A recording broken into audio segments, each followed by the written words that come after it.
अपना जो मूल स्वरूप है, समझिए, अध्यात्म लोग कहते हैं मैं अध्यात्म की ओर जाना चाहता हूं, अध्यात्म, देखिए ये है अध्यात्म।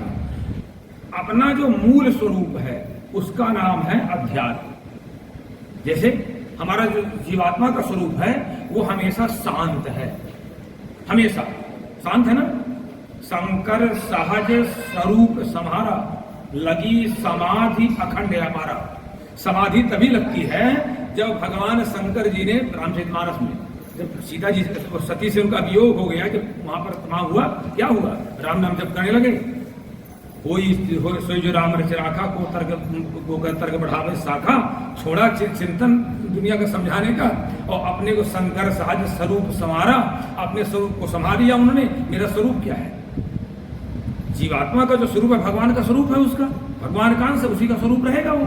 मैंने कल गंगा का उदाहरण दिया था कि गंगा का पानी का एक बूंद भी आएगा तो गंगा ही कहा जाएगा, गंगा जल ही कहा जाएगा, अलग नहीं हो जाएगा, हो जाएगा।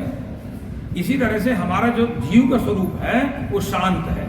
मैं आपको उदाहरण दे दूं और गहराई तक लेकर, अच्छा, अगर हमारा शांत स्वभाव न होता तो कोई व्यक्ति क्रोध में जिंदगी भर तो नहीं रह सकता है। कोई व्यक्ति घंटे तो रह लेगा, लेकिन फिर वो शांति चाहेगा, चाहता है ना, स्वभाव है ना हमारा। तो अगर जीव का स्वभाव शांत ना हो तो शांति की खोज लोग में जाए, फिर वो कहते हैं कि नहीं, कोई ना कोई रास्ता मिलना चाहिए। अथवा मान लीजिए बहुत गुस्सा है कोई, क्रोध में कितनी देर रहेगा, कितनी देर तक रह सकता है क्रोध में?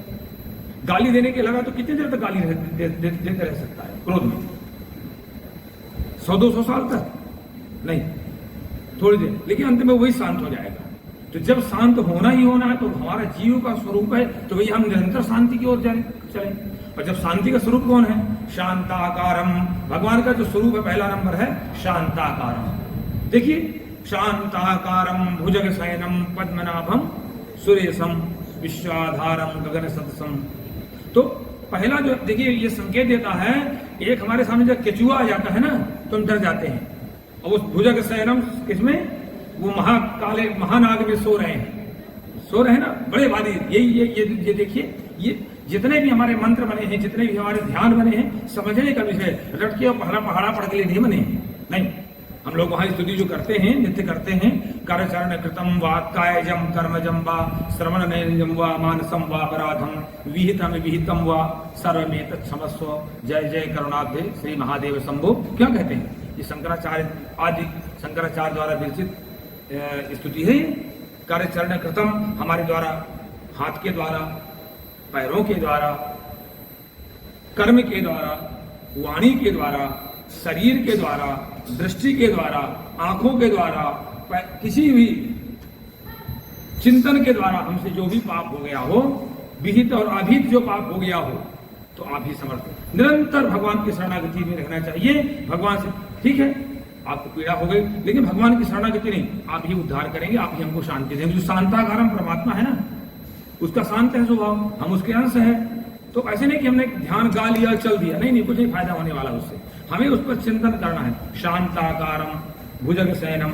अरे भाई, केचुआ हमारे पास आ जाता है, सांप का बच्चा आ जाता है, हम बेचैन हो जाते हैं, आ जाएगा ना, भगदड़ मच जाएगी यहाँ पर। लेकिन मैं नहीं भागूंगा, मैं बैठा रहूंगा, ऐसे सही मैं बैठा रहूंगा।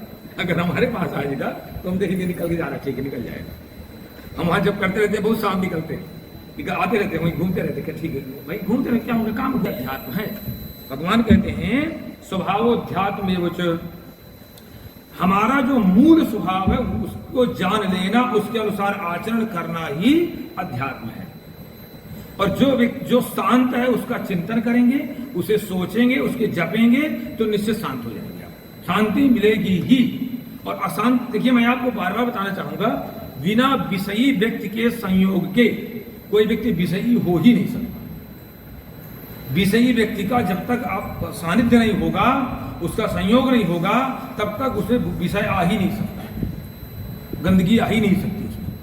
क्योंकि व्यक्ति से पैदा होता तो गंदगी लेके आते नहीं हो, वो तो भगवान का स्वरूप है, वो तो संयोग से, संयोग जैसे संग दोष से केवल उसमें दुनिया के दुर्गुण आते हैं। इसीलिए हमारे यहाँ अच्छी संगति, अच्छे लोगों से चर्चा, अच्छे लोगों से वार्ता, अच्छे लोगों का दर्शन, इसलिए हमारे यहाँ नियम बने हुए हैं कि प्रातः काल उठ करके क्या क्या दर्शन करना चाहिए, साफ लिखा हुआ है। हम सोचते ही नहीं, हम सोचते हैं वहीं से हमारी शांति का उपाय शुरू हो जाता है, वहीं से लिखा है कि प्रातःकाल जागिए, ये दर्शन करिए पहले। आप श्रीमद् भागवत में जाइए, श्रीमद् भागवत में भगवान कृष्ण जागते थे तो पहले ये दर्शन करते थे। आप भगवान भागवत करता जो है, भागवत में क्या क्या बता देते हैं, लेकिन भगवान कृष्ण की दिनचर्या नहीं बताता कोई। रासलीला रचाया, नाचे कूदे, ये जरूर बता देंगे, लेकिन उनकी दिनचर्या तो कोई पढ़े श्रीमद् भागवत में? कभी देख लीजिए, प्रातःकाल जागते हैं, जागने के पश्चात नित्य जो है पहले स्नान करते हैं, पहले ध्यान करते हैं, फिर स्नान करते हैं, फिर संध्या बंदन जब स्वयं करते हैं भगवान, और जब के बाद फिर आगे काम करते हैं, स्वयं जब करते हैं। भगवान को वो नहीं बताएंगे।